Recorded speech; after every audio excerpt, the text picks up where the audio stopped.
Hello everyone, ನಮ್ಮ video mocktail ಚಾನಲ್ಗೆ welcome.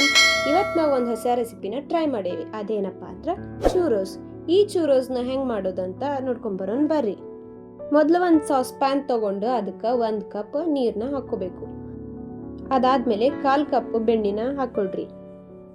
Next ಇದಕ್ಕೆ 3 ಟೇಬಲ್ ಸ್ಪೂನ್ ಸಕ್ಕರೆನ ಹಾಕ್ಕೊಂಡು ಚೆನ್ನಾಗಿ ಮಿಕ್ಸ್ ಮಾಡ್ಕೊಳ್ರಿ. ಸಕ್ಕರೆ ಎಲ್ಲ ಚಂದಂಗ ಕರಗೋವರೆಗೂ ಇದನ್ನ ಮಿಕ್ಸ್ ಮಾಡ್ಕೊಳ್ರಿ. ಇದಾದ್ಮೇಲೆ ಸ್ಟವ್ನ ಆಫ್ ಮಾಡ್ಕೊಳ್ರಿ. ಇದಕ್ಕೆ ಒಂದು 3/4 ಕಪ್ನಷ್ಟು ಮೈದಾ ಹಿಟ್ಟು ಹಾಕೋಬೇಕು. ಹಾಕೊಂಡು ಅದನ್ನ ಚೆನ್ನಾಗಿ ಕಲ್ಸ್ಕೋಬೇಕು. ಅದ್ರೊಳಗೆ ಯಾವುದೋ ಒಂದು ಗಂಟು ಇರ್ಲಾರ್ದಾಗತ್ತೆ ಕರೆಕ್ಟಾಗಿ ಮಿಕ್ಸ್ ಮಾಡ್ಕೊರಿ. ಇದು ಪೂರ್ತಿ ಮಿಕ್ಸ್ ಮಾಡ್ಕೊಂಡ್ಮೇಲೆ ಸ್ವಲ್ಪ ಹೊತ್ತು ಅದನ್ನ ಕೂಲ್ ಮಾಡೋದಕ್ಕೆ ಇಡಬೇಕು. ಈ ಒಂದು ಮಿಕ್ಸ್ಚರ್ ಕೂಲ್ ಆದ್ಮೇಲೆ ಇದಕ್ಕೆ 1/2 ಟೇಬಲ್ ಸ್ಪೂನ್ ಅಷ್ಟು ವೆನಿಲಾ ಎಸೆನ್ಸ್ ಹಾಕೊಂಡು ಮತ್ತೆ ಕರೆಕ್ಟಾಗಿ ಎಲ್ಲ ಮಿಕ್ಸ್ ಮಾಡ್ಕೊಳ್ರಿ. ಒಂದು ಮಿಕ್ಸ್ಚರ್ ರೆಡಿ ಆದ್ಮೇಲೆ ಅದನ್ನ ಪೈಪಿಂಗ್ ಬ್ಯಾಗ್ ಒಳಗೆ ಹಾಕೋಬೇಕು. ಈಗ ನಮ್ಮ ಕಡೆ ಪೈಪಿಂಗ್ ಬ್ಯಾಗ್ ಇಲ್ಲ, ಸೊ ನಾವು ಪ್ಲಾಸ್ಟಿಕ್ ಕವರ್ನ ಯೂಸ್ ಮಾಡ್ಕೊಳತ್ತೀವಿ.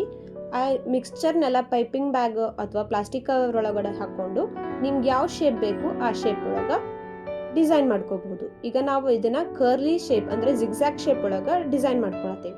ಇದೆಲ್ಲ ಡಿಸೈನ್ ಆದ್ಮೇಲೆ ಇದನ್ನ ಸ್ವಲ್ಪ ಹೊತ್ತು ಫ್ರೀಜರ್ ಒಳಗ ಅಥವಾ ಫ್ರಿಜ್ ಒಳಗಡೆ ಕೂಲ್ ಆಗೋದಕ್ಕೆ ಇಡಬೇಕು. ಇದು ಕೂಲ್ ಆದ್ಮೇಲೆ ಸ್ವಲ್ಪ ಗಟ್ಟಿಯಾಗಿರ್ತೈತಿ, ಅಂದ್ರೆ ನಮಗೆ ಫ್ರೈ ಮಾಡ್ಕೊಳ್ಳೋದಕ್ಕೆ ಚಲೋ ಆಗ್ತೈತಿ. ನೆಕ್ಸ್ಟ್ ಒಂದು ಪ್ಯಾನ್ ಒಳಗೆ ಎಣ್ಣೆ ಹಾಕೋಬೇಕು. ಆ ಎಣ್ಣೆ ಪೂರ್ತಿ ಕಾದ್ಮೇಲೆ ನಾವು ಮಾಡ್ಕೊಂಡಿರೋ ಚೂರಸ್ ಶೇಪ್ಸ್ನೆಲ್ಲ ಅದ್ರೊಳಗೆ ಹಾಕಿ 1 by 1 ಹಾಕೊಂಡು ಚೆನ್ನಾಗಿ ಕರಿಬೇಕು. ಅದು ಗೋಲ್ಡನ್ ಬ್ರೌನ್ ಬರೋವರೆಗೂ ಫ್ರೈ ಮಾಡ್ಕೊಳ್ರಿ. ನೀವೇನಾದ್ರೂ ಫಸ್ಟ್ ಟೈಮ್ ನಮ್ಮ ವಿಡಿಯೋ ನೋಡ್ತಾ ಇದ್ರಿ ಪ್ಲೀಸ್ ನಮ್ಮ ಚಾನಲ್ನ ಸಬ್ಸ್ಕ್ರೈಬ್ ಮಾಡಿ. ಇಷ್ಟು ಗೋಲ್ಡನ್ ಬ್ರೌನ್ ಬರೋವರೆಗೂ ಫ್ರೈ ಮಾಡ್ಕೊಂಡಾದ್ಮೇಲೆ ಈ ಒಂದು ಚೂರೋಸ್ಗೆ ಎಕ್ಸ್ಟ್ರಾ ಫ್ಲೇವರ್ ಕೊಡೋದಕ್ಕೆ ನಾವು ಸಕ್ಕರೆ ಮತ್ತು ಚಕ್ಕಿನ ಪೌಡರ್ ಮಾಡಿಟ್ಕೋಬೇಕು. ಪೌಡರ್ ಮಾಡಿಟ್ಕೊಂಡ್ಮೇಲೆ ಇದನ್ನ ಫುಲ್ ಅದರಲ್ಲಿ ಕೋಟ್ ಮಾಡ್ಕೋಬೇಕು. ಚೂರೋಸ್ನೆಲ್ಲ ಅದರಲ್ಲಿ ಚೆನ್ನಾಗಿ ಕೋಟ್ ಮಾಡ್ಕೋಬೇಕು. ಇಷ್ಟು ಮಾಡ್ಕೊಂಡ್ಬಿಟ್ರೆ ಯಮ್ಮಿ ಕ್ರಿಸ್ಪಿ ಚೂರೋಸ್ ರೆಡಿ ಆಗುತ್ತೆ. ಇದನ್ನು ನೀವು ಚಾಕ್ಲೇಟ್ ಸಿರಪ್ ಜೊತೆಗೆ ಡಿಪ್ ಮಾಡಿಕೊಂಡು ತಿನ್ಬೋದು. ಈ ವಿಡಿಯೋ ನಿಮ್ಗೆ ಇಷ್ಟ ಆಗಿದ್ರೆ ಪ್ಲೀಸ್ ಲೈಕ್ ಮಾಡಿ, ಶೇರ್ ಮಾಡಿ, ಹಾಗೆ ಸಬ್ಸ್ಕ್ರೈಬ್ ಮಾಡೋದನ್ನು ಮರಿಬೇಡಿ. Thank you for watching.